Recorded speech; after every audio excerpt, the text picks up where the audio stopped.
एक डर बैठा हुआ है हम सब में कि मैं कर तो बहुत सकता हूं, लेकिन डर है कि कहीं फेल ना हो जाऊं। जब भी हम कुछ बड़ा काम करने की सोचते हैं और जब हम पूरी प्लानिंग भी बना लेते हैं, तब हमारे दिमाग में एक बात आती है बार बार कि यार मैं कर तो रहा हूं, पर ये मेरे लिए सही होगा या गलत होगा।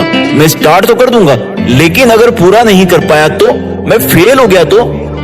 देखो, हमारा इंसानी दिमाग है ना, उसकी एक बहुत बड़ी गंदी आदत है, जब तक कि उस गंदी आदत का फायदा उठाना शुरू ना कर दो, और वो है इसका निगेटिविटी की तरफ जल्दी से झुक जाना। जब भी उसके सामने एक पॉजिटिव और एक निगेटिव बात रखते हैं, तब वो निगेटिव चीज में ज्यादा इंटरेस्ट लेता है। बहुत बड़ी प्रॉब्लम है ये।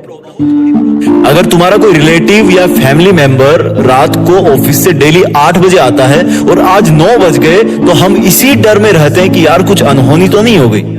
हम कभी भी ये नहीं सोचते कि हो सकता है रास्ते में आते टाइम कोई रिलेटिव मिल गया होगा, घर ले गया होगा, शादी का कार्ड दे रहा होगा, यानी कि डर। तो अब तरीका मैं बताता हूं कि इस डर को फायदे में कैसे बदलें। देखो, जब भी तुम अपने सपनों के लिए जी जान से मेहनत कर रहे हो और अगर एक टाइम ऐसा आए कि यार बात बिगड़ सकती है, मेरी मेहनत शायद फेल हो सकती है, या मेरी मेहनत शायद थोड़ी कम रह सकती है, तो समझ जाना कि ये जो डर नाम की चीज है ना, वो तुम्हें बोल रही है कि अपने अंदर का सोचने का, प्लानिंग करने का, अपने शरीर को मेहनत में काम में लेने का सॉफ्टवेयर अपग्रेड करो। समझना दिमाग के इस इंडिकेशन, वो तुम्हें रोकता नहीं है, तुम्हें वार्निंग देता है कि अपग्रेड हो जाओ, तुम्हारा वर्जन पुराना हो गया है। ये जो खौफ है ना मन में कि मैं फेल भी हो सकता हूं, वो हमारे को दिन प्रतिदिन खोखला बनाते जा रहा है। यार मैं ट्राई तो कर लूं, लेकिन मेरे पास पैसे कम है, अगर ये भी चला गए और फॉर्मूले ने काम भी नहीं किया, तो मैं ना इधर का रहूंगा ना उधर का। यार मैं सब कुछ छोड़कर आईएएस की तैयारी में तो लग जाऊं, लेकिन पता नहीं कितने साल मेहनत करनी पड़ेगी, और उसके बाद भी क्या गारंटी है कि सिलेक्शन हो जाएगा। मेरे पैसे तो जाएंगे ही, और अगर फेल हो गया तो टाइम भी जाएगा। फेल होना बहुत बुरा है, लेकिन ट्राई ना करना उससे भी बुरा है। फेल होने का दर्द तो थोड़े दिन रहता है, लेकिन ट्राई ना करने का पछतावा जिंदगी भर रहता है। जो असफल होने से डरता है, वो खुद ही अपने सफल होने के चांस कम कर देता है। हमारी सबसे बड़ी महानता इसमें नहीं है कि हम कितनी बार फेल होते हैं, हमारी सबसे बड़ी महानता इसमें है कि हम फेल होने के बाद कितनी बार वापस लड़ने के लिए तैयार होते हैं। डर के सामने अगर उससे बड़ा कोई डर आ जाता है ना, तो छोटा वाला डर अपने आप चुप हो जाता है। मान लो तुम्हें कहीं बाहर एग्जाम देने ट्रेन से जाना है, और तुम्हें डर लग रहा है कि यार पता नहीं पेपर कैसा आएगा। तुम हाथ में किताब लिए पढ़ते रहते हो, और तुम अचानक से सुनाई देता है कि ट्रेन 30 मिनट लेट हो गई। अब तुम्हारे अंदर दूसरा डर क्रिएट हो गया कि एग्जाम तो तब दूंगा जब ट्रेन आएगी। फिर तुम पागलों की तरह इंक्वायरी काउंटर पर जाते हो, इधर उधर पड़ताल करोगे, तुम भूल जाओगे कि तुम्हें पढ़ाई में क्या क्या नहीं आता। तुम अपने एग्जाम वाले डर को भूल जाओगे।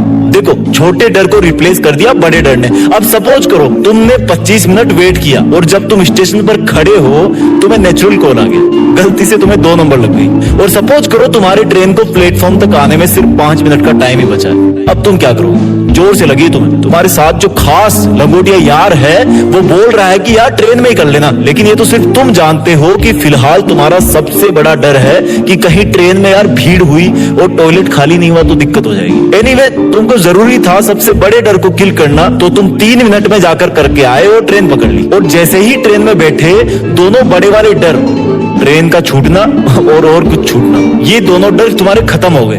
और उसके बाद में जो एग्जाम वाला डर है, वो अगेन एक्टिवेट हो गया।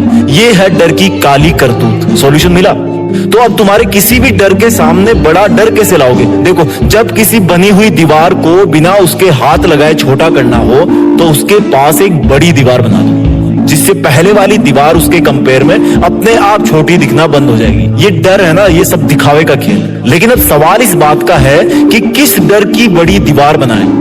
ऐसी चीज से डरो जिससे डर तो लगे, लेकिन वो पॉजिटिव हो, वो तुम्हें उस सिचुएशन से लड़ने के लिए फोर्स कर दे। जैसे कि अगर मैंने ये काम करना छोड़ दिया, तो जब मैं एकदम बूढ़ा हो जाऊंगा, तो हॉस्पिटल में लेटकर यही सोचूंगा कि काश उस दिन मैं ना डरता तो आज पछतावा नहीं होता।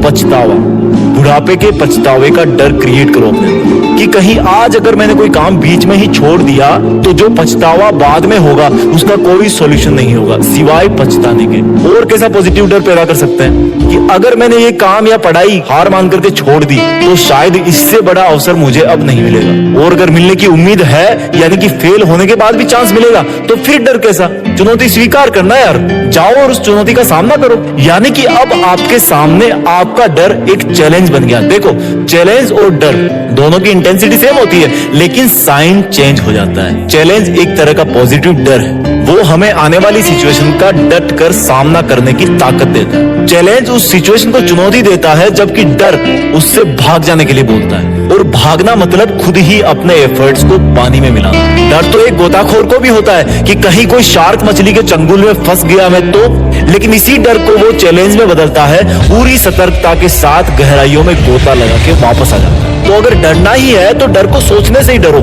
कि कहीं ये डर मुझ पर हावी हो गया तो तब तो मेरा वजूद ही खत्म हो जाएगा। मुझे अपने डर को चुनौती में बदलना है। डर पर मेरी जीत फिक्स है।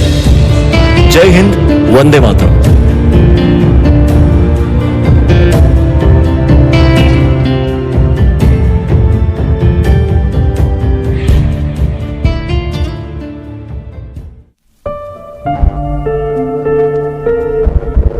जीत फिक्स।